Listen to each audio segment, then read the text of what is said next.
Good morning, boys and girls. Happy Tuesday. Last we left off, Bright Bill had been really getting the hang of flying, so I'm looking forward to seeing where he goes with this.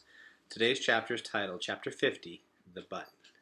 You might hear Lucy in the background today. She's not taking a nap. She is playing right beside me, so hopefully she can be quiet for a little while. Here we go. Chapter 50, The Button. Bright Bill was thinking about the small button on the back of his mother's head.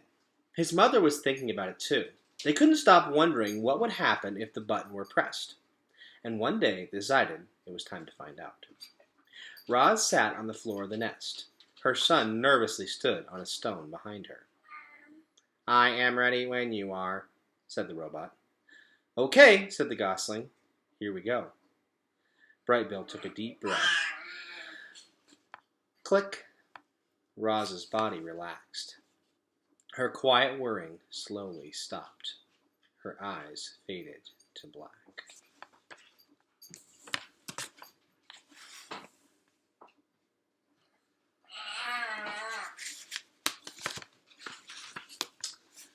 "Mama, can you hear me?" There was no answer. Bright Bill waddled around and looked at his mother's face. Her strange spark of life had gone out. The gosling had never felt so alone. He was ready to switch her back on. But what if she didn't wake up? What if she woke up different? The gosling was afraid to press the button, and he was afraid not to press the button. Bright Bill took a deep breath. Click. Roz's body tensed. Her quiet whirring slowly started. Her eyes began to glow. "Mama, can you hear me?" "Hello, I am Rosum, Unit 7134, but you may call me Roz." The robot spoke these words automatically, in a language Bright Bill didn't understand. His little heart raced as his worst fears seemed to be coming true. But a moment later, her familiar voice returned, and the robot said in the language of the animals, "Hello, son. How long was I out? It seemed like only an instant to me." "You were out for a few minutes," said the gosling as he hugged his mother, "but it seemed like forever to me." Chapter 51, The Autumn. The days were getting shorter. The air was getting crisper, and one morning Roz walked out to find a layer of frost on the garden. Autumn had come to the island.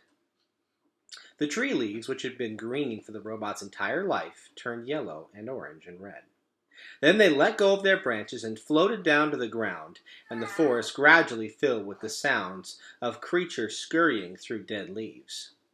Tree nuts were also falling, thunking onto roots and rocks and occasionally clanging off the robot. The smell of flowers faded as blossoms withered. All the rich scents and colors of the island were draining away.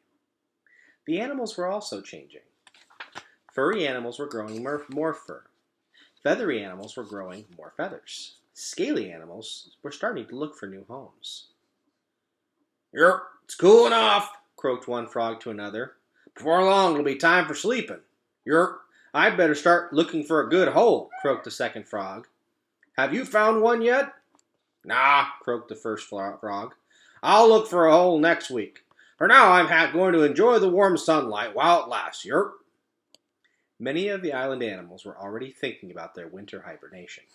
Frogs, bees, snakes, and even bears would soon disappear and spend the next few months resting out of sight. And then there were the birds. Some birds, like owls and woodpeckers, would spend the winter nesting and eating the island's few remaining edibles. But the migratory birds were preparing for the long journey south to their warm wintering grounds. And among the birds destined to leave were the geese. The next chapter is titled Chapter 52, The Flock, and that's where we'll pick up tomorrow.